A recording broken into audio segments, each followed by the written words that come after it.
పరలోకమందున్న మా తండ్రి, మరికొన్ని అమూల్యమైన సంగతులు మాకు అందించండి. లేఖనాల వెలుగులో మమ్మల్ని మేము పరీక్షించుకుంటూ మా పరిచర్యను మమ్ములను తండ్రి లేఖనానుసారంగా తండ్రి సరి చేసుకుంటూ సరిదిద్దుకుంటూ మమ్మల్ని మేమే ఖండించుకుంటూ మమ్మల్ని మేమే తండ్రి హెచ్చరించుకుంటూ దినదిన అభివృద్ధిలోనికి తండ్రి మమ్మల్ని నడిపిస్తారని కోరుతున్నాం. తండ్రి వాక్యం ఎంత ప్రాముఖ్యమైనదో ప్రతి వర్తమానంలో తండ్రి మేము వింటున్నాం, ధ్యానిస్తున్నాం తండ్రి. ఈరోజు కూడా వాక్యం యొక్క ప్రాముఖ్యతను గురించి తండ్రి మాతో మాట్లాడుతుంటే ఆ వాక్యము తెలియకే ప్రజలు తండ్రి గలిబిలకు గురవుతున్నారు. ఆ వాక్యము తెలియకే తండ్రి సమాజంలో పెద్ద పెద్ద చదువులు వాళ్ళకున్న తండ్రి ఏది పరిచర్యో ఏది భ్రమపరిచో ఆత్మ చూడలేకపోతున్నారు. నాణ్యతతో సత్యమును వినే శ్రోతలు విశ్వాసులు రోజు రోజుకి కనుమరుగవుతున్నారు తండ్రి. ఆ జాబితాలో ఈ సంఘాలు ఉండకూడదు. మీ చిత్తమును తండ్రి నెరవేరుస్తూ అణువును తండ్రి వాక్యాన్ని మేము పరిశీలిస్తూ తండ్రి బతుకున్నంతకాలం తండ్రి సత్యాన్ని పట్టుకుని బతకడానికి సహాయమును కృపను అనుగ్రహిస్తారని కోరుతూ క్రీస్తు నామమున ప్రార్థన సమర్పిస్తున్నాం తండ్రి. ఆమేన్. దయచేసి ఎవరు బయట ఎవరైనా ఉంటే లోపలికి వచ్చామని చెప్పండి. కొన్ని విలువైన సంగతులు విందాం, త్వరగా ముగించే ప్రయత్నం చేస్తాం. వాక్యాన్ని గుర్చిన ప్రాముఖ్యత ప్రతి ప్రసంగంలో మనం ధ్యానిస్తున్నాం. ఇక ఈరోజు ఒకే ఒక్క మౌలికమైన వచనాన్ని మనం తీసుకుని మన ప్రసంగాన్ని ముందుకు కొనసాగిద్దాం. తిమోతికి రాసిన 2వ పత్రిక, అపోస్తుడైన పౌలు తిమోతికి రాసిన 2వ పత్రిక 3వ అధ్యాయం 16-17 వచనాలు కలిపి ఉన్నాయి. చూడండి. దైవజనుడు సన్నద్ధుడై ప్రతి సత్కార్యానికి పూర్ణముగా సిద్ధపడి ఉండునట్లు దైవావేశం వలన కలిగిన ప్రతి లేఖనము ఉపదేశించుటకును, ఖండించుటకును, తప్పుదిద్దుటకును, నీతి యందు శిక్షణ చేయుటకును ప్రయోజనకరమై ఉన్నది. ప్రతి ఒక్కరికి వాక్యం తెలియడం అనేది చాలా ప్రాముఖ్యమైనది. అది తెలియకే ఈరోజు సమాజం అనేకమైన గలిబిలికి గురవుతుంది. ఇందాక అన్న ప్రకటన చేసినట్టుగా నిజానికి పరిశుద్ధాత్మను గూర్చిన సిద్ధాంతం ఇక్కడ మొదలెట్టాలని అనుకున్నాను, కానీ ఇది కొత్తగా ఏర్పడిన సంఘం కనుక అంత లోతు మీకు వద్దనిపించింది నాకు. అంటే మీకు అంత బలం లేదని నా ఉద్దేశం కాదు, కానీ దాన్ని సరిగ్గా హ్యాండిల్ చేయకపోతే దాంతో చాలా తలపోటు వస్తుంది ఆ సిద్ధాంతంతో. పైగా అది 1 రోజు 2 రోజులకి తేలే వ్యవహారం కాదు. నా అంచనా ప్రకారం సుమారు ఆ సిరీస్ని మనం అలా కంటిన్యూ చేస్తే నా అంచనా ప్రకారం చెప్తున్నా ఒక 1 year ఉంటుంది. ఈరోజు పార్ట్ 1 స్టార్ట్ అయ్యింది. అలాగే ఎన్నో ఉన్నాయో.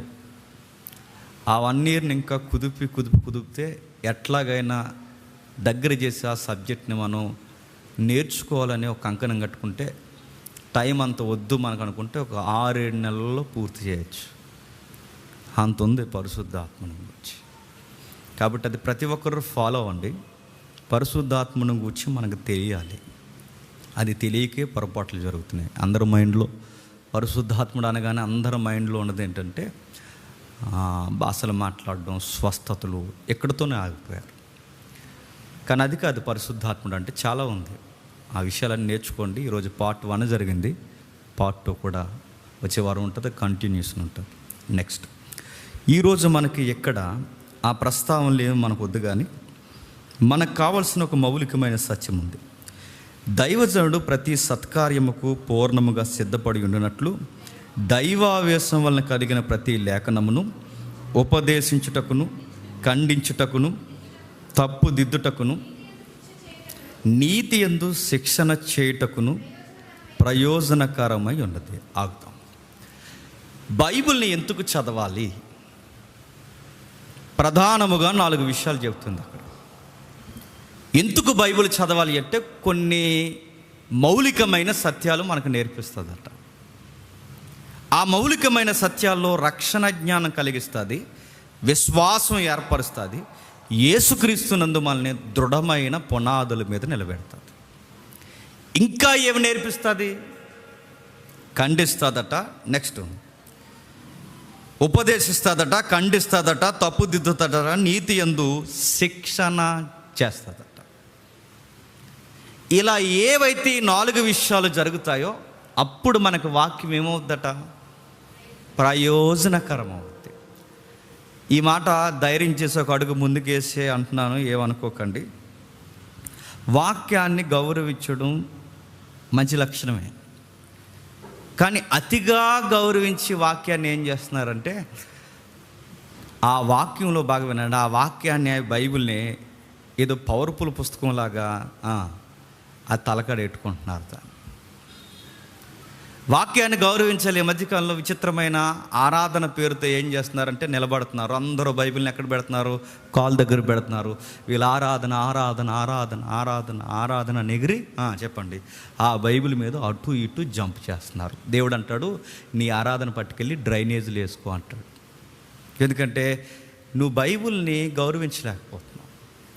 అలా అని బైబిల్ని గౌరవించమంటే మళ్ళీ ఎక్స్ట్రీమ్ ఉంది. ఎక్స్ట్రీమ్ ఏంటి తెలుసా? ఏం చదవరు కానీ చెప్పండి చాలా గౌరవించారు. గౌరవం అంటే అయ్యో కింద పెట్టకండి, అయ్యో అక్కడ పెట్టకండి, అయ్యి తుడిచేస్తుంటారు, ముద్దులు పెట్టేస్తుంటారు, నెత్తి మీద పెట్టేసుకుంటుంటారు, భుజాల మీద మోసేస్తుంటారు. ఇది కొంచెం ఎక్స్ట్రీమ్ అన్నమాట. బైబిల్ను కూడా అతి చేస్తే, బైబిల్ని అలా పూజిస్తే బైబిల్ కూడా ఏమవుతుందో తెలుసా? విగ్రహం. బైబిల్కి పూజ చేయమని దేవుడు ఇవ్వలేదు, బైబిల్ని అతి చేయమని బైబిల్ని ఇవ్వలేదు. బైబిల్ నీకు ఎందుకు ఇచ్చాడంటే చదువుతావని ఇచ్చాడు. అది చదవాలి. అది ఎప్పుడైతే చదువుతావో ప్రధానముగా 4 విషయాలు ఉన్నాయి. ఆ 4 విషయాలు ఎప్పుడైతే నీ జీవితంలో నెరవేరుతాయో అప్పుడు నీకు ప్రయోజనం చేకూరుతుంది. మొట్టమొదటి చూద్దాం, ఉపదేశిస్తుందట బైబిల్ చదివితే. ఈ బైబిల్ని చదవడం ప్రారంభిస్తే మొట్టమొదట మనకి ఏం చేస్తుందండి? ఉపదేశం. ఎలా ఉపదేశం? ఆల్రెడీ మేము వింటున్నాం కదండి ఉపదేశాలు అంటే. ఈ ఉపదేశాలు వేరు, బైబిల్ ఇచ్చే ఉపదేశం వేరు.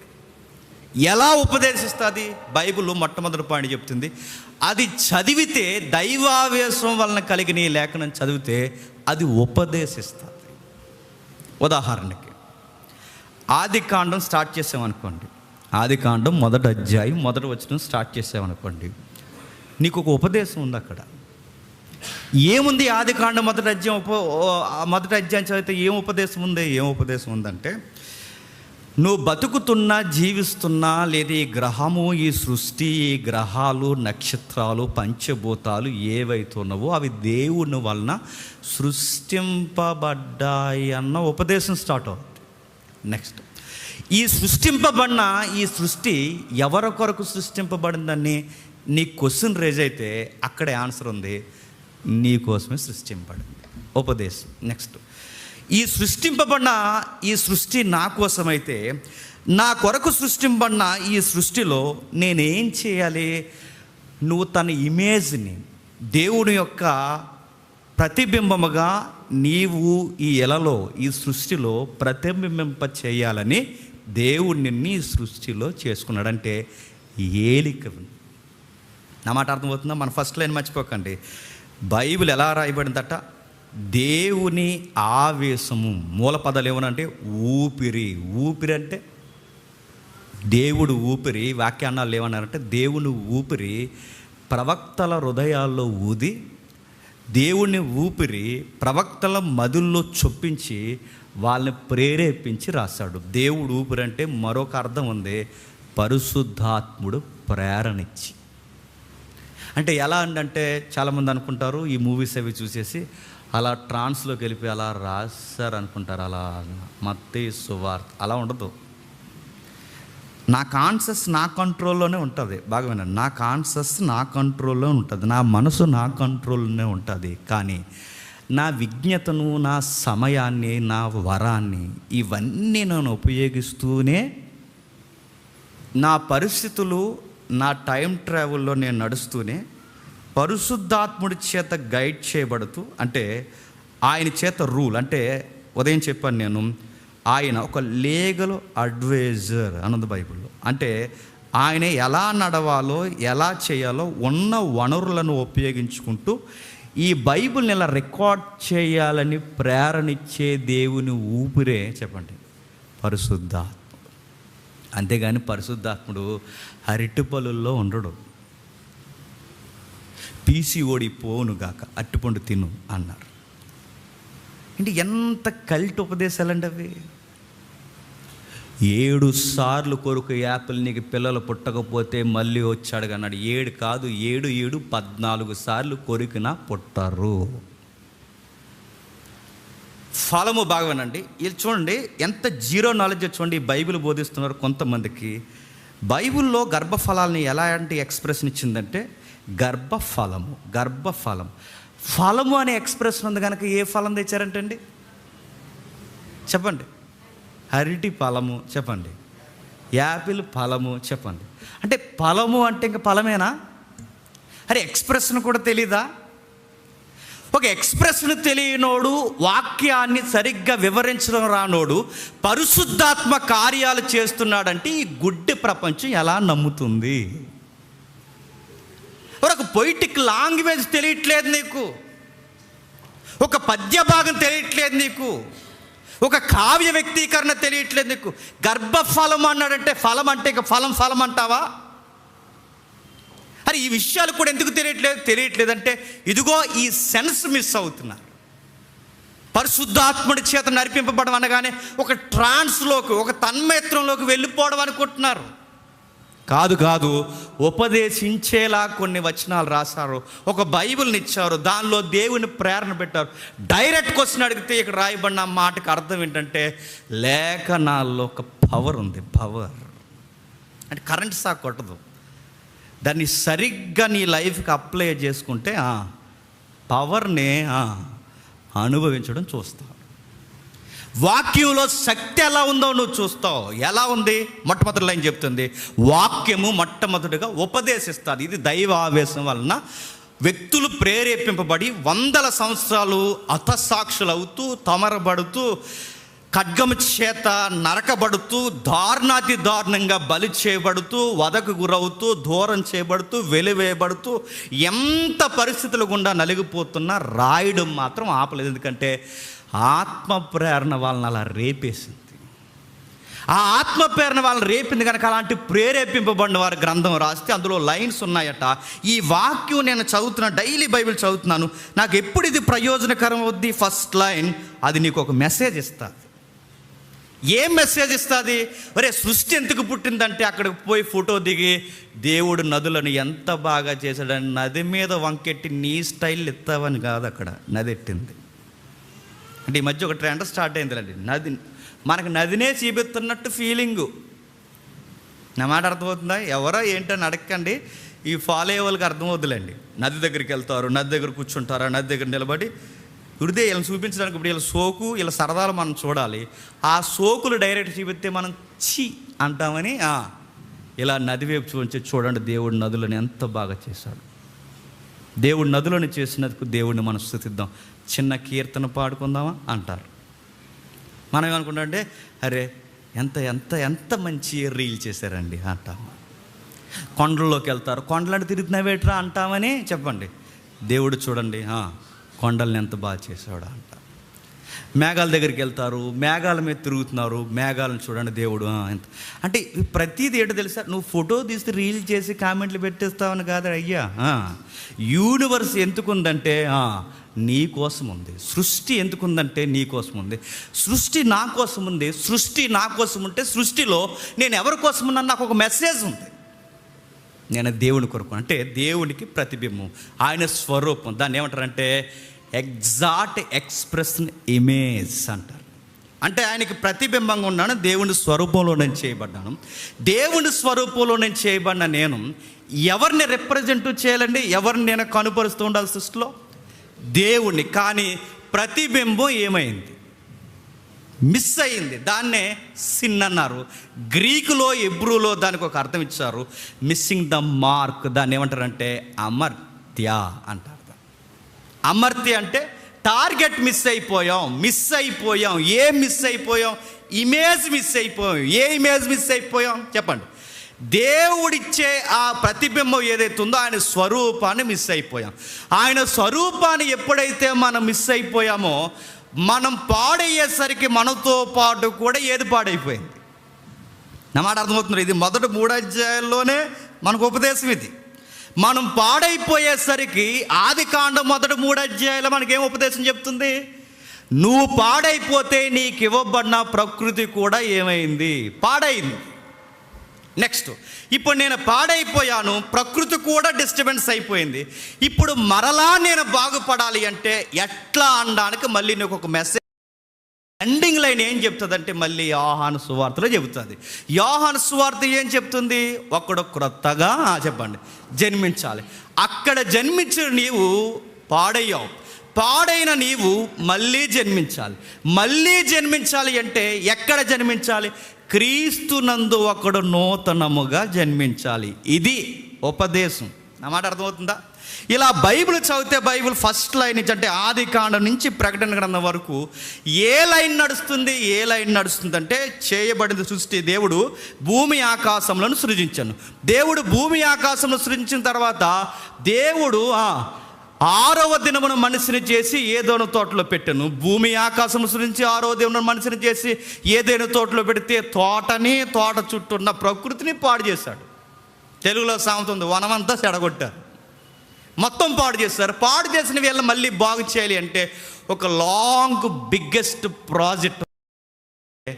మెస్సయ్య ఇలలోనికి మళ్ళీ రావాలి. పోయిన స్వరూపం ఏదైతే ఉందో మళ్ళీ ఆ స్వరూపాన్ని మన మీద కప్పాలి అంటే ఎవరు రావాలి చెప్పండి? యేసుక్రీస్తు రావాలి. ఇది బైబిల్ థీమ్. ఈ లేఖనం చదివితే, ఈ బైబిల్ చదివితే నాకు ఫస్ట్ మెసేజ్ ఏమర్థమవుతుందంటే, నేను దేవుని చేత సృష్టింపబడ్డాను, సృష్టి నా కోసం సృష్టింపబడింది. సృష్టి డిస్టర్బెన్స్ అయిపోవడానికి కారణం నేను డిస్టర్బ్ అయిపోయాను, మా పితరులు డిస్టర్బెన్స్ అయిపోయారు. ఇప్పుడు సృష్టి మరలా నేను బాగుపడాలి అంటే సృష్టి నేను కూడా మరలా పుట్టాలి. ఆ పుట్టేది మళ్ళీ అమ్మ గర్భం నుంచి కాదు, క్రీస్తులో పుట్టాలి. ఇది బైబుల్ నాకు ఇచ్చిన మొట్టమొదటి ఉపదేశం. ఇది మన పుట్టికి అంటే మనకు నేర్పిస్తుంది. రెండోది ఏంటి చెప్పండి? ఖండిస్తుంది. ఏమని ఖండిస్తుంది? నీకు రైట్ అనిపించే నీ కాన్షియస్కి, నీ లాజిక్కి సరిపోయే విషయాల్ని కూడా బైబుల్ ఖండిస్తుంది. ఎట్లా? ఒక ఉదాహరణ. ఒక ఆవిడ చాలా ఘోరంగా పరిస్థితులన్నీ కరువు వచ్చేసినాయి దేశమంతా, ఎటు పోవాలో అర్థం అవ్వట్లేదు. అలాంటి టైంలో అక్కడికి వెళ్ళింది, ఎక్కడ అన్నం దొరకలేదు. తనకి 2 బిడ్డలు ఉన్నారు. ఆ బిడ్డల్ని ఎలా పోషించాలో తనకు అర్థం అవ్వట్లేదు. దుకాణం దగ్గరికి వెళ్ళింది, కిరాణా షాప్ దగ్గరికి. అయ్యా, మళ్ళీ పరిస్థితులు చక్కదిద్దిన తర్వాత నీ అప్పుడు నేను ఏదోలా తీర్చేస్తాను, ఈ లోపు నా బిడ్డలు బతకడానికి కొంచెం నాకు పట్టెడు అన్నం పెట్టండి అయ్యా, నా బిడ్డలకి నిత్యావసరాలు అవసరం ఏదో ఒకటి నాకు ఇవ్వండి అయ్యా అని అడిగితే ఆ వంకరోడు అన్నాడట, ఈ టైంలో కరెన్సీ నువ్వు ఇవ్వలేవు గనక, ఏది చేయలేవు గనక, నువ్వు నాతో తప్పు చేస్తే నీకు కావలసిన కిరాణా నేను ఇస్తానన్నాడట.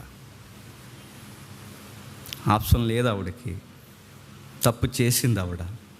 తప్పు చేసిన తర్వాత వాడు ఇచ్చిన సరుకులు తెచ్చి పిల్లలకు వంట చేసి ఆ చిన్న పిల్లలకి భోజనం పెట్టింది. ఇప్పుడు అడుగుతున్నాను, ఇది రైటా రాంగా చెప్పండి? రాంగ్ అని ఎలా అంటారు? ఇంకా రాంగ్ అనేలా అనేస్తారా? ఇది తప్పా రైటా? నైతికంగా లేదా ఈ లోకపరమైన నైతికతను బట్టి ఏమంటారు? మరి ఏం చేస్తామంటే చుట్టూ ఆకలితో బిడ్డలను చంపుకుంటుందా? దేవుడు అర్థం చేసుకుంటాడు, తప్పేముందండి? ఆ తల్లికి వేరొక ఆప్షన్ లేదు కనుక ఇక అర్థం చేసుకుంటాడు దేవుడు. అర్థం చేసుకుని ఇక దేవుడు ఎందుకు తప్పు పెడతాడు అని మన లాజిక్ పనిచేస్తుంటుంది అక్కడ. నెక్స్ట్ ఇంకా వేరొక అవకాశం తనకు లేదు కనుక, తనకు తప్పు చేయాలని ఉద్దేశం లేదు కనుక, ఎవడో పనికి మాలినాడు తనను ప్రేరేపించాడు కనుక తప్పక ఆ మనసు ఒప్పక ఆ పిల్లల్ని ఆకలితో చంపుకోలేక ఆ కిరాణా వలన తాను తప్పు చేసింది కనుక తప్పు చేసింది. కానీ అసలు అది ఆకలి వలన జరిగిన తప్పే కానీ తన ఉద్దేశపూర్వకంగా చేసిన తప్పు కాదు కనుక దేవుడు తనని ఏమీ ఆనాడు అన్న జడ్జిమెంట్ మనం ఇస్తామా ఇవ్వమా చెప్పండి? ఇస్తాం. పెరట్లోకి వెళ్ళి దొంగతనం ఎందుకు చేసావరా అని అడిగారట. ఆకలేసిందయ్యా అన్నాడు. తప్పు లేదురా, తప్పు నీది కాదు, చెప్పండి. ఆకలిరా అన్నాడు. వదిలేయండి రా అన్ని అన్నాడు. ఎవడో తెలిసి ఈ దిక్కుమాల తీర్పులన్నీ ఎవడో తెలుసు మీకు. అది కాదయ్యా, నేను ఎందుకు చేయాల్సి వస్తుంది, పిల్లలు మలమలం మాడిపోతున్నారయ్యా, ఏం చేయాలి నాకు అర్థం అవ్వట్లేదయ్యా, దొంగతనం చేయాల్సి వస్తుంది, వేరే దిక్కు లేదయ్యా, నాకు చేయాలని ఉద్దేశం లేదయ్యా, పని లేదయ్యా, నాకు ఎవరు పని ఇస్తలేదయ్యా, దానివల్ల నేను కొంచెం ఈ ఆరేసిన చీర అట్టిపోయినాయి, ఏమనకండి అయ్యా. తప్పు లేదురా, బొడుద్ది అయిపో ఇక్కడి నుంచి, మళ్ళీ ఇంకెప్పుడు ఏ చీరలో దొంగతనం చేయకు అని జడ్జిమెంట్లు ఇస్తారు. నేను అడుగుతున్నాను, ఇది లోకానికి నచ్చుద్దండి, ఇది లోకానికి తప్పు కాదు. ఎవడ వెళ్ళాడట, యాడ్స్ మీరు చూస్తున్నారు, కొరియన్ యాడ్స్ చాలామంది షేర్ చేస్తారు. కొరియన్ యాడ్స్, ఆ కొరియన్ యాడ్స్ మీరు చూస్తున్నారు లేదు, ఎవరో బేకరీ దగ్గర కుర్రాడు నిలబడతాడు, చూస్తాడు, ఎవ్వరు పెట్టరు. ఆ కుర్రాడు వాండ్రు అలా తిరిగి లోపలికి వెళ్ళి పని చేసుకుంటున్న టైంలో ఒక బంద్ తెచ్చుకుని తీసుకుని తినేస్తాడు.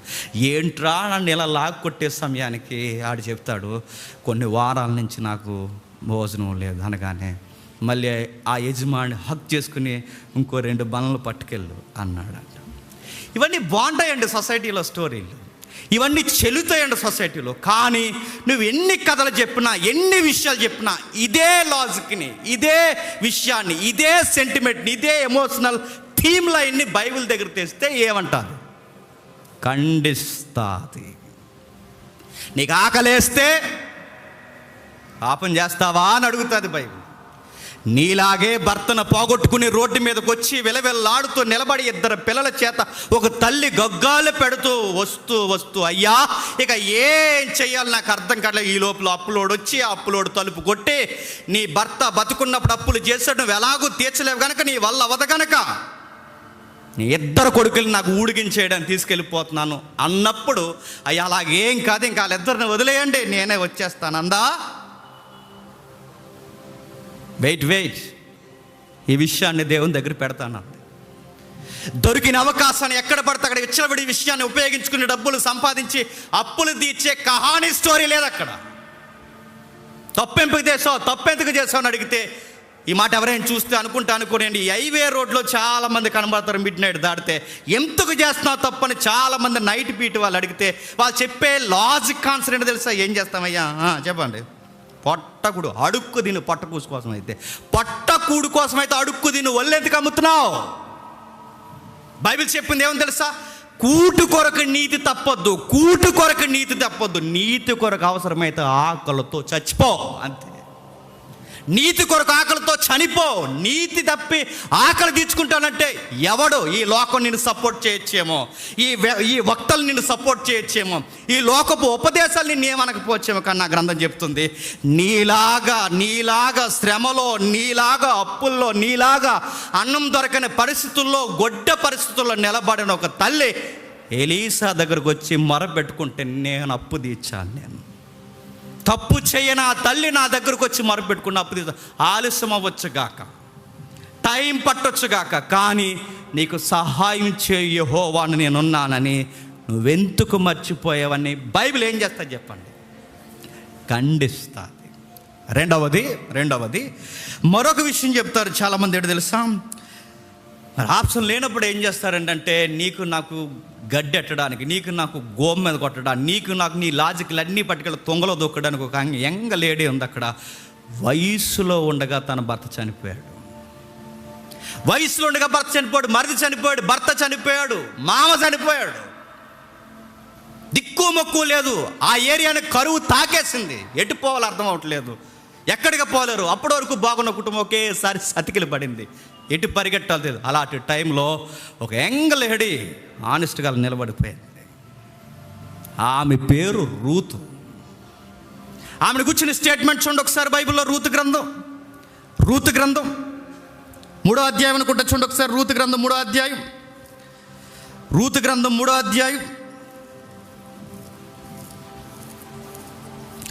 ఎంత విలువైన సంగతులు మనకు బైబిల్ ఎక్కడికక్కడ ఎలా ఖండిస్తుందో చూడండి. 3వ అధ్యాయం 9వ వచనం నుంచి, అతడు నీవెవరు అని అడుగగా ఆమె, నేను రూతుని నీ దాసురాలుని.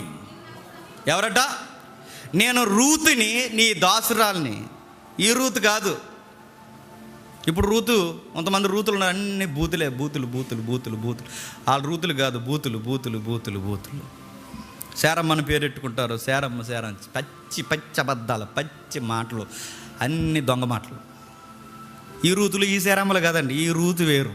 ఈ రూతు ఏం మాట్లాడుతుందో చూడండి. నీవెవరివి? నేను రూతుని నీ దాసురాలిని, నీవు నాకు సమీప బంధువుడు కనుక నీ దాసురాలి మీద నీవు కొంగి కప్పమనగా అతడు, నా కుమారి నా కుమారి నా కుమారి నా కుమారి నా కుమారి, యెహోవా చేత నీవు దీవెన నొందిన దానవు. కొద్దివారు కానీ గొప్పవారు కానీ యవనస్తులను కానీ నువ్వు ఎంబడింపక ఉండునట్లు నీ మునపటి సత్ప్రవర్తన కంటే వెనకటి సత్ప్రవర్తన మరీ ఎక్కువైనది. ఎలాంటి స్టేట్మెంట్ ఇచ్చాడంటే, గొప్పవాళ్ళ జోలికి కానీ కొద్దివారి జోలికి కానీ నీ వయసుని బట్టి కానీ నీ వయసులో ఉన్న వారి జోలికి కానీ ఎక్కడ పోలేదు.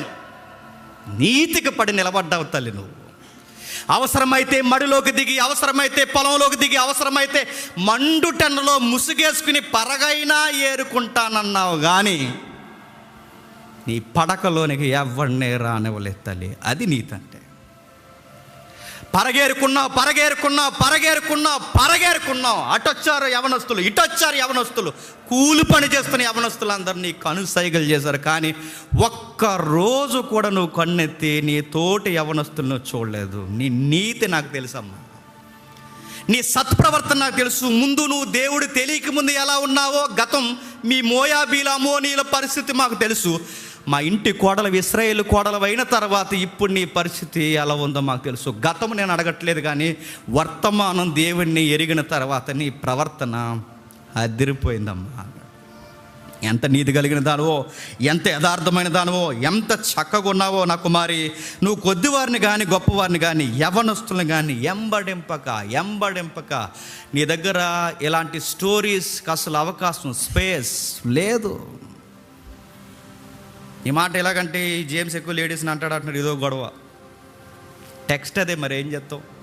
ఈ కట్ చేసే వాళ్ళు కూడా, ఈ షార్ట్స్ కట్ చేసే వాళ్ళు కూడా ప్రత్యేకించి ఆడవాళ్ళని కట్ చేస్తారు. ఇద్దరిని అంటానండి నేను బౌత్ సైడ్. ఈ రెండు కట్ చేయరు.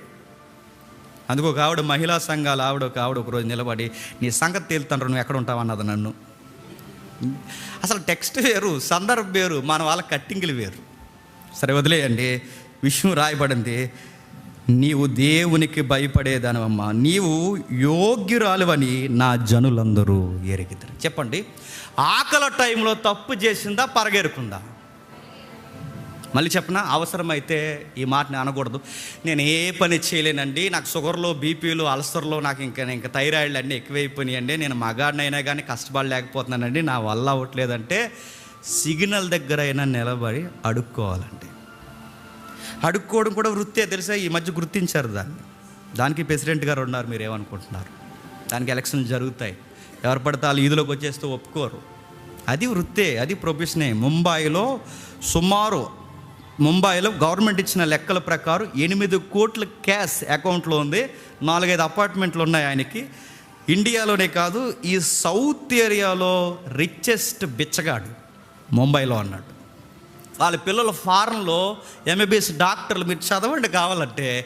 ఆయన, మీ పిల్లలు ఎంత బాగా చదువుతున్నారు, మీరు మానేచ్చుగా భిక్షాటనంటే, ఈ భిక్షం వల్ల నేను ఎదిగాను, ఎలా మానేస్తాను అబ్బే అన్నాడు. నేను మళ్ళీ చెప్తున్నాను, నీతి తప్పొద్దండి, నీతి తప్పొద్దు. ఉద్యోగం చేస్తున్నావు, ఉద్యోగానికి తగ్గ పని చేయి, పనికి తగ్గ ఉద్యోగం చేయి. బల్ల కింద చేతులు అట్టుకో, ఎర్రగొట్టేస్తాడు దేవుడు. మళ్ళీ చెప్తున్నాను నేను, నీతికి పడుండు.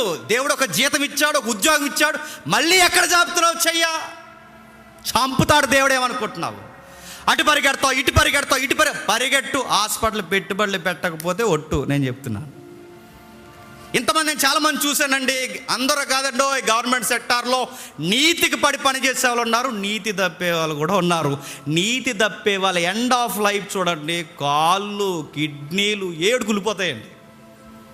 నేను చూసిన వాళ్ళు చెప్తున్నాను కొంతమందిని. కానీ నీతిగా బతికిన వాళ్ళు, పిల్లలు దీవబడిన వాళ్ళు ఉన్నారు.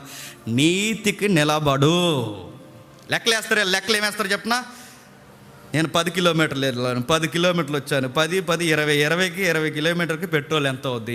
మరి ఇంత ఇడి కోసం కష్టపడ్డాం కాబట్టి పెట్రోల్కి 20 అంటే అబ్బాయి ఒక 500 అయితే కానీ మరి పని అవ్వదని అంటాడు. నేను అడుగుతున్నాను, 500కి పని అవ్వదని ఆడి మీద రుద్దుతున్నావు, లెక్కలు వేస్తున్నావు, ఇవన్నీ వేస్తున్నావు, దేవుడు చూడనుకుంటున్నావా?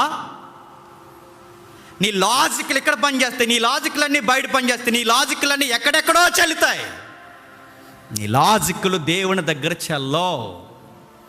పని చేస్తాను, పనికి తగ్గ కష్టం తీసుకుని, పనికి తగ్గ కష్టం 1వ తారీఖున ఇస్తారు నీకు, అదే తీసుకో. నీకు టీఏడిఏలు ఇస్తారు, అదే తీసుకో. నువ్వు ఎక్కడ పని చేస్తున్నావు అదే తీసుకో. నీతి తప్పావో, అవసరాల కొరకు నీతి తప్పావో, దేవుడు కూడా నీ మీద చెప్పండి చెయ్యెత్తుతాడు. ఏమనుకుంటున్నావు? కొడతాడు, ఎక్కడ కొట్టలాడు కొడతాడు, మళ్ళీ అటు జోలికి పోకుండా కొడతాడు. నేను చెప్పకూడదు నాకు తెలియదు, కానీ ఎవరు, ఏంటి, పేరు, ఊరు ఏమడకండి.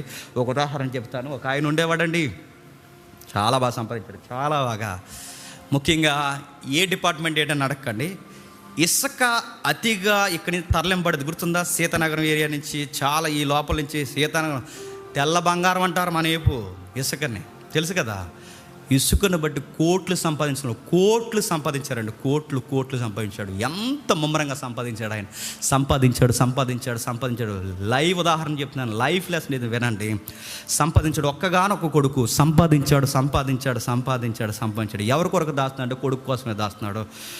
ఒకరోజు ఏం జరిగింది తెలుసు? ఆ కొడుకు భయంకరంగా యాక్సిడెంట్లో ముక్కలైపోయాడు. ఏ కొడుకు కోసమైతే సంపాదించాడో, ఏ కొడుకు కోసమైతే మొత్తం దాస్తాడో, ఆ కొడుకే ఎగిరిపోయేసరికి మానసికంగా డిస్టర్బెన్స్ అయిపోయాడండి. ఒకప్పుడు ఎవరిని నోరెత్తించేవాడు కాదు, ఇప్పుడు ఎవరితో ఎక్కువ మాట్లాడు, సైలెంట్గా వస్తాడు, సైలెంట్గా ఉంటాడు, తన జాబ్ ఏదో తను చేసుకుంటాడో, తన జీవితంలో ఒక పాఠం నేర్చుకున్నాడు. ఇంకే నేను ఎవరి కోసం సంపాదించాను, చేసిన ఊరకే పోవు, తిరిగి కొడతావి, మనం లేకుండా కొడతాయి. రోజు అటువైపు ఎవరితో గొడవ పెట్టుకోడు, ఏది ఇచ్చేయడు. నేనేమని చెప్తున్నాను తెలుసా?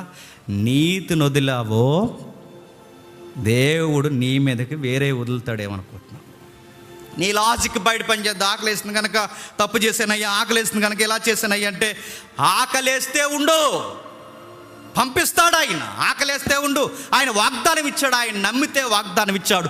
సింహపు పిల్లలైన ఆకలి దప్పులతో చనిపోతాయేమో కానీ నా పిల్లలకి ఆకలి దప్పులున్నా చనిపోరు.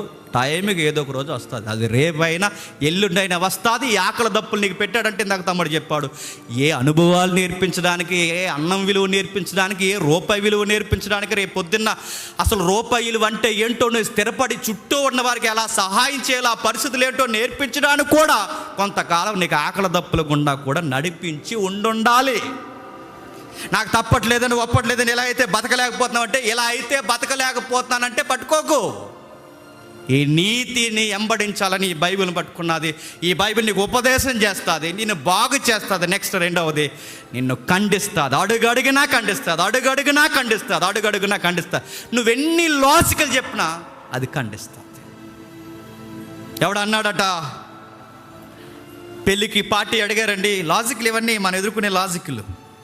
నేనైతే పార్టీకి వెళ్ళలేదు, కానీ మరి పెళ్ళికి పార్టీ అడుగుతున్నారు. మరి ఏం చేయాలండి? పెళ్ళికి పార్టీ వాళ్ళకి మరి ఇవ్వకపోతే గోలంటేస్తారు నా సమకాలీన ఉద్యోగస్తులు అందరూ. అందుకే నేను వెళ్ళలేదు. కానీ నేను ఏం చేశానంటే, నేను రాను కానీ డబ్బులు ఇచ్చేస్తాను రా అన్నాడంట. ఈ రాడు కానీ డబ్బులు ఇచ్చేస్తాను, రే నన్ను పార్టీ ఇన్వాల్వ్ చేయకండి, మీకు డబ్బులు ఇచ్చేస్తున్నాను అన్నట్ట. ఇప్పుడు వాళ్ళు పార్టీ చేసుకుంటారు, తాగి తందనాలు చేసి పాపం చేశారు. ఇప్పుడు అడుగుతున్నాను, ఆ పాపానికి డబ్బులు ఇచ్చింది ఎవడు చెప్పు? ఎవడో? సార్ ప్రభు నేను వెళ్ళలేదు ప్రభు, జస్ట్ నేను ఫార్వర్డ్ చేశాను, జస్ట్ 2000 రూపీస్ అంటే 2000 ఎందుకు ఫార్వర్డ్? నీకు జీతం ఇచ్చింది ఫార్వర్డ్ చేయడానికా? తాగుబోతు పాట చెప్పు నువ్వు నిజాయితీగా, రే నా వల్ల అవదురా, నాకు ఒక నైతికత ఉందిరా, నేను ఒక గ్రంథాన్ని చదువుతున్నాను రా, అది నాకు ఒక మెసేజ్ ఇచ్చిందిరా, ఆ మెసేజ్లో నన్ను ఖండిస్తాదరా, నేను ఇలా చేస్తే ఆ బైబిల్ ఊరుకోదురా, ఆ బైబిల్ దేవుడు చాలా ఫైర్ అవుతాడు, అందులో పవర్ ఉందిరా నాయన, ఇలాంటివి నన్ను అడగండి, ఇలా కాదు మీకు ఫుడ్ అంటే చెప్పండి నేను పెడతాను, కానీ బాటిల్ అడగండి రా అని చెప్పు. డబ్బులు మాత్రం చెప్తాను, నన్ను పిలవకుండా, డబ్బులు ఎవడమ్మన్నారని అడుగుతాడు. గుర్తుపెట్టుకో, ప్రతిది అడుగుతారు. ఈ మాట నేను చెప్పొచ్చో లేదో, నాతో వచ్చిన గొడవ పెట్టండి, నా నోరు ఆగదు అన్నీ చెప్తుంటాను నేను. అలాంటి హృదయం ఇచ్చాడు దేవుడు నాకు. మొన్న ఒక చిన్న పని చేయడానికి లంచం ఇవ్వాల్సిన పరిస్థితి అండి. తర్జన భజ్జన అయిపోయామండి, తర్జన భజ్జన. ఇప్పుడు లంచం ఇస్తే రేపు పొద్దున్న లంచం ఇవ్వకూడదని ఇక్కడ నిలబడి నేను చెప్పలేను. బయట ఒకటి చేసి ఇక్కడ నిలబడి ఇంకొకటి చెప్పగలమా? ఒకవేళ చెప్పేవాళ్ళు ఉండొచ్చేమో, కానీ మనలాంటి వాళ్ళు చెప్పలేరు. మనసు ఒప్పుకోదు, అవ్వదు, నా వల్ల అవ్వదు, తజ్జన భజ్జన అయిపోతున్నాం, అటు తిరుగుతున్నాం. శ్రీకాంత్ గారు వెళ్ళాలి లోపలికి, ప్రాక్టీస్ చేస్తున్నాం. మరి లోపలికి వెళ్ళి ఏం చెప్తాడు? అడిగేశారు ఆయన, ఎవరు ఏటని ఏం అడగండి అని చెప్పకుండా ఉండలేని చెప్తున్నాను నేను. మనసు ఇవ్వాలి, అది పని అవ్వదు, ఎలా దడ ప్రసాద్ గారు, నేను, శ్రీకాంత్ అన్నయ్య, శ్రీనన్నయ్య అందరం కూర్చున్నాం కారులో. సీరియస్గా డిస్కస్ ఓపెన్గా చెప్పేద్దాం. ఏమని చెప్తాం? అయ్యా, మేము క్రీస్తు నమ్ముకున్న బిడ్డలు, మాకు ఇలా లంచాలు ఇవ్వడం మా వల్ల అవ్వదు, ఏమనుకోకండి. మాకు మేలు జరిగిన తర్వాత ఖచ్చితంగా మీకు ఫలం ఇస్తాం. ఆ ఫలము మీరు పని చేసినందుకు కాదు, మేము హ్యాపీ ఫీల్ అయినందుకు ఈ రూపంగా కాదు, వేరే రూపంగా మీకు ఏదోటి ఇస్తాం. ఇలా అడగండి అయ్యా, మా మనస్సాక్షితో మేము ఉండలేం, ఇలాంటి పనిని ఇలా లంచ్ మిచ్చి మేము చేయలేమని చెప్పవయ్యా. నేను ప్రాక్టీస్ చేసి అయ్యగారిని లోపల పంపిస్తే తుస్సు అనిపించాడు లోపల. మొత్తం గాలి తీసాడు. ఏమన్నావంటే చేయననే చెప్పనైతేనే అనేసి వచ్చాడు, మొత్తాన్ని చేయకుండా. తర్వాత స్వప్న సిస్టర్ ఇన్వాల్వ్ అయ్యారు కనుక అప్పుడే ప్రేయర్ చేసుకున్నాను. నేను మళ్ళీ చెప్తున్నాను, ఒక బయట నిలబడి, ఒక పెద్ద ఆఫీస్ ముందు నిలబడి, దేవా ఈ తప్పు మా చేతులతో జరగకూడదు, దేవా ఈ తప్పు మా చేతులతో జరగకపోయినా పర్లేదు, పని జరగకపోయినా పర్లేదు, మేము లంచం ఇచ్చే పనిలో మేము ఉండకూడదు ప్రభా, మమ్మల్ని ఏదోలా కాపాడు ప్రభు అంటే జస్ట్ 2 నిమిషాల్లో ప్రేయర్కి ఆన్సర్ వచ్చింది. బావుగా రోడ్డు చెప్తూ ఓడి చేశారు, కానీ మొత్తం మీద పని అయిపోయింది. అది నువ్వు ముందు నిలబడి దేవా ఈ నీతి కొరకు నేను దేశింపడినా పర్లేదు, నాకు ఆలస్యమైపోయినా కార్యం పర్లేదు, నాకు ఏమైపోయినా పర్లేదు, కానీ ఈ తప్పు చెయ్యలేను, నిలబడు, తర్వాత పని ఎలా జరుగుతుందో చూడంతే. ఏ పొలంలోనికి పోయి పరకేరిందో ఆ నిలబడిన నీతిని కాపాడుకున్న రూతమ్మ ఆ పొలంకే ఏమైంది చెప్పండి? యజమానురాలైంది. అవుతావు, వెయిట్ చేయి, నీతికి పడి నిలబడు.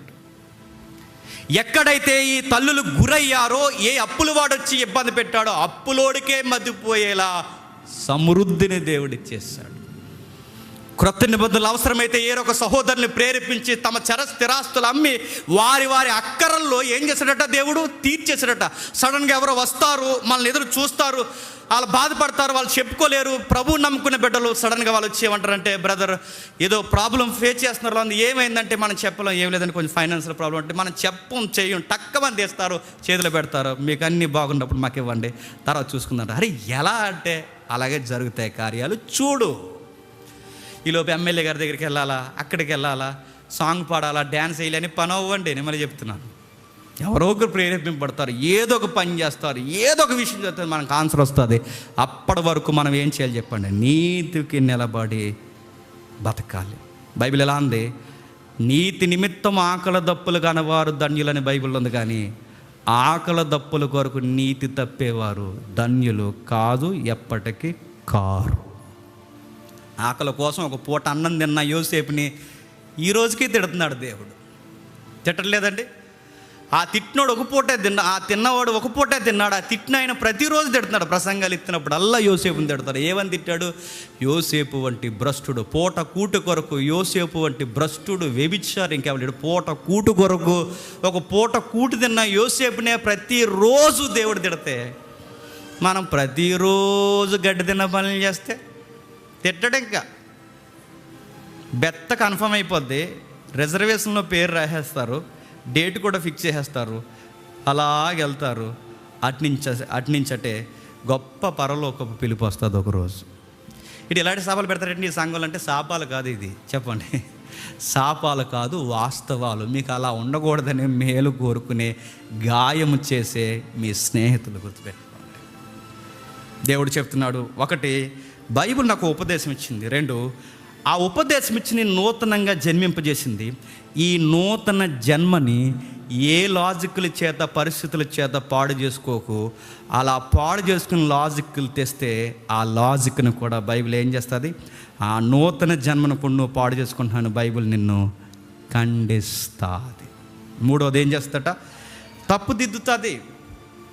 మానవులు తప్పులు చేస్తాం, ఆ తప్పులు జరిగినప్పుడు దేవుడు వదిలేడు, ద్వేషించాడు. ఇందాక తమ్ముడు చెప్పాడు, రక్షణ తీసిపాడాడు. రోజు పరిశుద్ధాత్మ ప్రేరణతో వాక్యం అనే ఉదక స్నానం చేత మనల్ని ఉతికి మనల్ని ఏం చేస్తాడు చెప్పండి? మన తప్పులు దిద్దుతాడు. మరల ఇంకటి పోకుండా మనకు ఒక లీగల్ అడ్వైజర్ని ఇస్తాడు. దీన్ని బట్టి ఇక నడిచెళ్ళిపో. ఆ నష్టం కష్టం విలువ దావీదు చూసావుగా, దావీదుకి అర్థమైంది.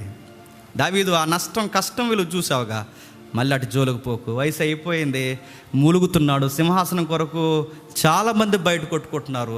తన కౌగిట్లోనికి 12 సంవత్సరాలు 14 సంవత్సరాల వయసు ఉన్న ఆ అమ్మాయిని తీసుకొచ్చి నిద్రపుచ్చిన, అక్కడ బైబిల్లో రాయబడింది, ఆ తప్పు దిద్దబడిన నేను మళ్ళీ ఆ అమ్మాయిని ఆ విధముగా నేను చూడను, ఎట్ట కోసం తప్ప ఇంకెక్కడ ఆ అమ్మాయిని తప్పుడు ఉద్దేశంతో ఆ పని చేయలేదట.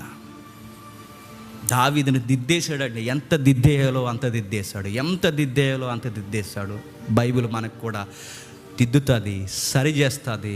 నీ ఉపదేశం, నీకు ఇచ్చిన దేవుడిచ్చిన మెసేజ్ నువ్వు మిస్ అవ్వద్దని ఎప్పటికప్పుడు నిన్ను ఖండిస్తుంది. జాగ్రత్త, జాగ్రత్త, కళ్ళు జాగ్రత్త, మాటలు జాగ్రత్త, చెవులు జాగ్రత్త, ప్రవర్తన జాగ్రత్త, బయట జాగ్రత్త, నిర్ణయాలు జాగ్రత్త, మనీలో జాగ్రత్త, ఉద్యోగం తీసుకుంటున్న శాలరీలో జాగ్రత్త, జాగ్రత్త, జాగ్రత్త, జాగ్రత్త చెప్తుంది.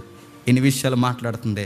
ఇక 4వది, నీతి యందు చెప్పండి శిక్షణ చేస్తుంది. శిక్షణ అని ఉంది మూలంలో. శిక్షణ అంటే నన్ను ట్రైన్ చేస్తుంది అన్నమాట. రాను రాను ఎలా మారిపోతాం తెలుసా? బైబిల్ రాను మనల్ని ఎలా మార్చేస్తుందంటే గొర్రె పిల్లలా మార్చేస్తుంది. గొర్రె పిల్ల అంటే ప్రభు అయిన యేసుక్రీస్తులా మారుతాం. అరే ఎలా ఉండేవాడు ఈడు ఎలా మారిపోయాడురా, అరే ఈవిడ ఎలా ఉండేది ఎలా మారిపోయిందంటే, వాళ్ళ బైబిల్ని చదువుతున్నారు, ఉపదేశాన్ని స్వీకరిస్తున్నారు, ఖండనకి తలదించుతున్నారు, తప్పులు సరి చేసుకుంటున్నారు. శిక్షణలు అంటే ఆ ట్రైనింగ్లో నడుస్తుండగా ఒక రోజుకి సంపూర్ణమైన గొర్రె పిల్లల ప్రభు అయిన యేసుక్రీస్తులా మనం తయారైపోతామంట. ఉదాహరణలు ఏమన్నా ఉన్నాయంటే ఉన్నాడు కోపిష్టి పేతురు.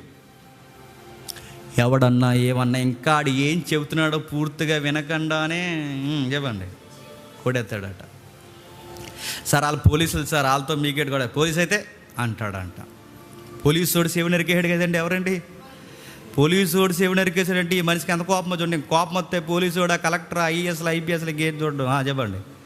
అంత కోపిష్టి ఎవరు చెప్పండి? పేతురు గారు. ఎవరన్నా ఏదనంటే దుడుకు స్వభావం, కోపంతో రగిసిపోతాడు. ప్రభువునే గైడ్ చేస్తున్నాడు.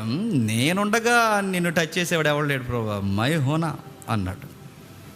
అంత డైలాగులు కొట్టిన పేతురు గారు కోపిష్టి, త్వరగా అబద్ధం ఆడతాడు, సంచలన మనసులో కలిగిన వాడు, ఎరుగునంటాడు, బొంకేస్తాడు. 1 సారి 2 సార్లు కాదు 3 సార్లు ధైర్యంగా అబద్ధం చెప్పేస్తాడు. అలాంటి పేతురు ఒకరోజు ఎంత బాగా మారిపోయాడు తెలుసా? మీ ప్రభువుని ఎరగనని ఒక్కసారి ఒప్పుకొని రా అబ్బాయిలంటే, నేను కన్న వాటిని, నేను విన్న వాటిని నేను చెప్పకుండా ఉండలేను సార్. మీరు మా ఈపుల మీద కొడుతున్నారు, మా కాళ్ళకు బండేసి బిగిస్తున్నారు, మీరు మమ్మల్ని ఎంత కొట్టినా ఇప్పుడు నేను తిరిగి మిమ్మల్ని కొట్టలేను. ఎందుకంటే నేను రాను ఎలాగైపోయానంటే గొర్రె పిల్లలా మారిపోయాను. రాను నేను ఎలా అయిపోయాను? గొర్రె పిల్లలా మారిపోయాను. ఇప్పుడు నేను కొట్టలేను సార్. నా ఎర్లీ స్టేజ్లో, నా ప్రారంభపు ఆత్మీయ జీవితంలో ఆ తోటలో ఆ వ్యక్తి చెవి నరికాను. ఇప్పుడు మీరు వచ్చి నా ఏలు నరికినా, నా శరీరాన్ని నరికినా నేను మిమ్మల్ని ఏమి అనలేను. ఎందుకంటే ఈ వాక్యము నన్ను గొర్రె పిల్లలా మార్చేసింది. పౌలు అన్నాడు, ఆయన ఎంత కోపిస్టో. కొంచెం ఆయనకి అదో లక్షణాలు ఉన్నాయండి పౌలు గారికి, అదే సౌలు గారికి. ఆడవాళ్ళు మగవాళ్ళని లేదండి, ఇంకా ఆయన కానీ టెంపర్లు వేసిందంటే ఇంకా ఆడవాళ్ళనైనా మగవాళ్ళనైనా ఒకేలాగా చెప్పండి పనిష్మెంట్ ఇస్తాడు ఆయన. సార్ అలా ఆడవారు సార్ మనకి మరి అలా లాగేస్తున్నారు రోడ్ల మీదకి జుట్లు పెట్టుకుని అంటే, సనాతన ధర్మం ఇక్కడ ఆడవలేటు మగోలేటు మొత్తం దెబ్బతింటుంది ఇక్కడ. అవతలకి మొత్తం అలా లాక్కురండి, రాళ్ళు ఇచ్చి కొట్టండి, మొత్తం ఒక్కళ్ళు లేకూడదు, ఊపిరిపోయేలా కొట్టండి, మీ డ్రెస్సులు డిస్టర్బెన్స్ అవుతాయి, మీ డ్రెస్సులన్నీ ఇలా తీసుకురండి, నెత్తురు పడకుండా మీ బట్టలు ఇక్కడ పెట్టండి. ఇలాంటి వాళ్ళకి నా వరకు అవసరం లేదు, మీరే కొట్టి చంపేయండి. దొమ్మి కేసులో ఈ కేసుని తీసేస్తాను, దగ్గరుండి చంపించేసేవాడండి ఎవరు చెప్పండి? పౌలు గారు. అలాంటి వ్యక్తి ఎలా మారిపోయాడు తెలుసా? సహోదరులారా అండం మొదలెట్టాడు. ఆయన కొడుతుంటే ఏమనలేదు, దీవించాడు, ఆయన ప్రార్థించాడు, పరిగెట్టాడు. అరే మేడల మించి దిగిపోయి చీకట్లో పరిగెట్టాడు తప్ప నన్నే ఆవిడ కొట్టేదని తిరగబడలేకపోయాడు, మారిపోయాడు. వాక్యం ఒక రోజుకి మనల్ని ఏ స్థాయిలో నిలబెడతాదో తెలుసా? మనలో ఉన్న నీతి స్వభావాన్ని రోజు రోజుకి అభివృద్ధి పరుస్తుంది. ఇదే శిక్షణ, దాన్నే ట్రైనప్ చేస్తుంది అన్నమాట. కొన్ని రోజులకి నువ్వు మాట్లాడుతుంటే ఎదుటి వాళ్ళకి, మీ చుట్టూ ఉన్న వాళ్ళకి, మీ ఇంట్లో వాళ్ళకి, లేదా మీ వీధిలో వాళ్ళకి, మీ ఊర్లో వాళ్ళకి ఎలా ఉండాలి తెలుసా? అరే నువ్వు ఇంతలా ఎలా మారిపోయేవారంటే, ఈ వాక్యము చదివి చదివి చదివి చదివి ఉపదేశము, ఖండన, తప్పు దిద్దుకుంటూ నడుస్తూ ఒక రోజుకి ఆ వ్యక్తి ఎంత నైతికంగా ఎదిగిపోయాడంటే అసలు నువ్వేనా అన్నంతగా మారిపోయాడు. ఈ 4 విషయాలు ఎప్పుడైతే జరుగుతాయో అప్పుడు వాక్యం మనకేమవుద్దండి చెప్పండి? ప్రయోజనకరం అవుద్ది. ఈ ప్రయోజనకరం జరగనంత కాలము, నేను బైబిల్ 25 సార్లు చదివానన్నా చదివావంతే, ఉపయోగం లేదు. నేను ఏడాదికి బైబిల్ని 4 సార్లు చదివావంతే. ఎందుకంటే నువ్వు చదివావు, ఆ చదివిన దానిలో నీకు ఉపదేశం ఏంటో నీకు తెలియలేదు, ఖండన ఏంటో నీకు అర్థం కాలేదు, తప్పులు ఎలా దిద్దుకోవాలో నువ్వు తెలుసుకోలేకపోయావు. నెక్స్ట్ నువ్వు ఎలా గ్రోత్ సాధించాలో, ఎలా ఎదగాలో వాక్యంలో నువ్వు నేర్చుకోలేకపోయావు. జస్ట్ చదివావు. ఒక పుస్తకాన్ని ఎలా చదువుతావో ఈ బైబిల్ని అలా చదివావు. ఈ బైబిల్ని చదివినప్పుడు అందులో పవర్ నీకు ఎప్పుడు తెలుస్తుంది?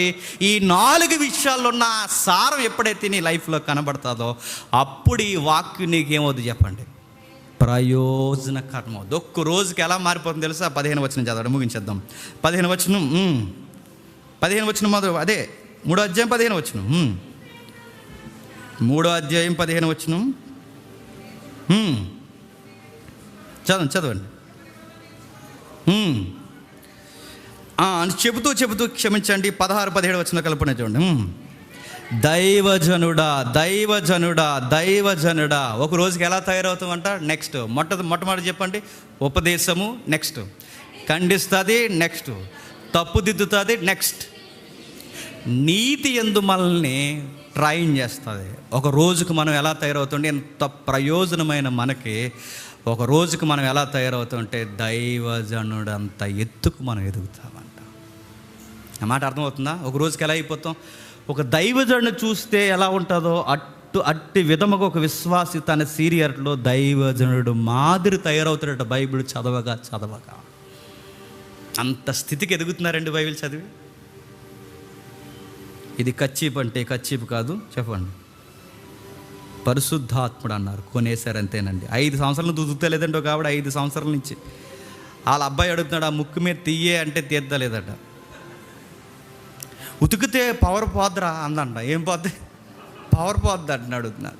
అరే కచ్చీపులో పరిశుద్ధాత్ముడు ఉంటాడు అని నమ్ముతున్నారంటే వీళ్ళు ఏం చదవలేదు చెప్పండి? అరటిపళ్ళు తింటే పిల్లలు పుడతారన్నదే బాగా చదువుకున్న వాళ్ళు కూడా 2 అరటిపళ్ళు కొనుక్కుంటున్నారంటే వీళ్ళని ఏమనాలి చెప్పండి? బైబిల్ చదవరు. యాపిల్ 7 సార్లు కొరకాలని హైదరాబాద్లో ఉన్న ఆయన చెప్తే 7 సార్లు కాదు ఇంకో 2 సార్లు ఎక్కువ కొరుకుతావు అన్నారట. ఆయన అన్నాడట, కొరికేసి ఇక్కడే పడేకు, మిగిలిన మొక్క మీ యజమాని దగ్గర పట్టుకెళ్ళి ఆయన తినమని చెప్పంటే బ్యాగ్లో దాచుకుని పట్టుకెళ్ళి ఆయన తినిపించారట. అని అడుగుతున్నాను, అరే ఇలాంటి వాళ్ళు ఎవరు ఎలాంటివి నమ్మేదంటే బాగా చదువుకున్న వాళ్ళు కూడా ఇలాంటివి నమ్ముతున్నారు. వీళ్ళకి చదువు ఉంది కానీ ఏ చదువులే చెప్పండి? ఒకవేళ చదివినా ఎలా చదవట్లేదు చెప్పండి? ఉపదేశం ఏంటో తెలియదు చెప్పండి. దేవుడు ఏ విషయాలు ఖండిస్తున్నాడో తెలీదు. నెక్స్ట్ తప్పుని ఎలా దిద్దుతున్నాడో అర్థం చేసుకోలేడు. ఎలా ట్రైన్ చేయబడాలో అర్థమవుతుంది. ఒక రోజుకి మనం దైవజనుడంత ఎత్తుకు ఎదగాలన్న ఒక అనుభవంలోనికి రావడం లేదు. ఎవడే చెబితే అది నమ్ముతున్నారు. ఆ ఒక్క వాక్యము మన జీవితానికి ప్రయోజనకరమై ఉంది. ఇలా చదవండి బైబిల్ని. ఇప్పుడు మనం ప్యాటర్న్ చెప్పాంగా, ఈ ప్యాటర్న్లో బైబిల్ చదవండి. మీ జీవితాన్ని కొన్ని నెలల తర్వాత, సంవత్సరం తర్వాత చూసుకోండి. మీరు పాస్టర్ గారా అని అడుగుతారు, కానీ మీరు పాస్టర్ గారు కాదు. కానీ మీ బిహేవియర్ ఎంత మారిపోతుందో తెలుసా? ఒక దైవజనుడు అంత మంచి ప్రవర్తనకి వస్తుంది. అంటే పాస్టర్ గారు నన్ను ఎందుకు అన్నారంటే మీ మాట, మీ నడవడిక, మీ సాత్వికం, మిమ్మల్ని అందరిని చూస్తుంటే ఒక దైవజనులాగా అనిపిస్తుందండి. అంటే అవునండి, ఈ బైబిల్ని బట్టి నేను అలాగే తయారయ్యాను. చదువుతారా బైబిల్? అర్థవంతంగా బైబిల్ చదవండి. ప్రతి ఉపదేశాన్ని నమ్మకండి. బైబిల్ ఏ ఉపదేశం చెప్తుందో ఆ ఉపదేశాన్ని స్వీకరించండి.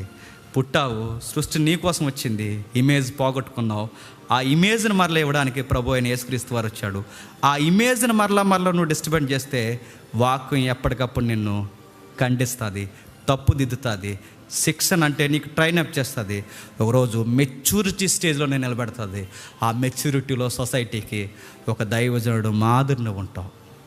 నిలబడగలిగిన వారు నిలబడండి, మోకాళ్ళు వేయగలిగిన వారు మోకాళ్ళు వేయండి. ప్రభురాత్రి భోజనంలో ఏకీవించండి. దేవుడు మిమ్మల్ని దీవించును గాక.